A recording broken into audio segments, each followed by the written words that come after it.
Hello, guys, gusto ko lang talagang pag-usapan to ngayon. Himayin natin isa-isa ang mga pahayag ni Medeth kamakailan lang sa live niya. Maraming tanong, maraming haka-haka, at maraming emosyon na nakapaloob. Sa isang live na ginawa ni Medeth, nabanggit niya ang isang bagay na talaga namang nagpaingay sa mundo ng kanyang mga tagahanga, ang posibilidad na pumasok ulit siya sa isang love team. Pero hindi ito basta-basta desisyon, hindi ito yung dati na padalos-dalos, puro kilig lang, puro emosyon. Ayon mismo kay Medeth, kung sakaling papasukin niya ulit ang love team, malinaw na malinaw sa kanya na may kontrata na this time, isang kontratang nagsasabing hanggang love team lang talaga, walang personalan, walang lagpas, walang expectations na mauuwi sa totoong buhay. Protection daw niya ito, para sa sarili niya, sa emosyon niya, at sa mental health niya.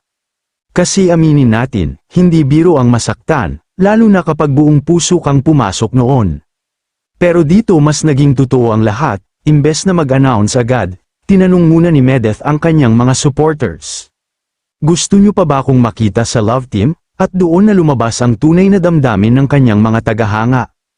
Marami sa kanila ang nagsabi ng hindi na, hindi dahil ayaw nila kay Medeth, kundi dahil ayaw na nilang makita siyang ginagamit at nasasaktan lang.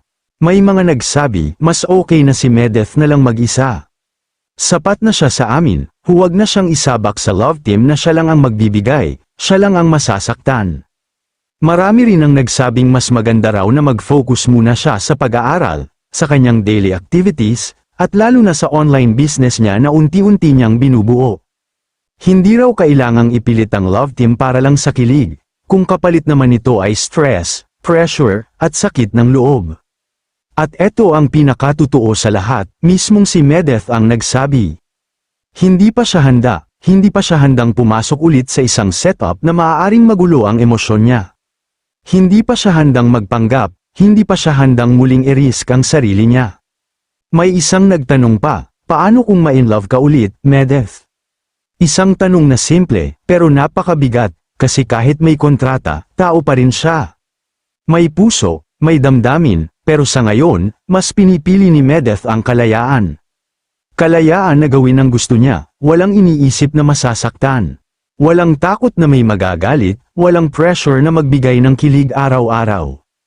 At ayon sa kanya, totoong masaya siya ngayon, yung klase ng saya na tahimik, pero totoo, yung saya na hindi kailangang ipakita sa camera, kundi nararamdaman mo pag mag-isa ka. Siguro minsan, hindi lahat ng kilig ay kailangang sundan, minsan, mas mahalaga ang sarili, at sa ngayon, pinipili ni Medeth ang sarili niya. Ano sa tingin niyo guys?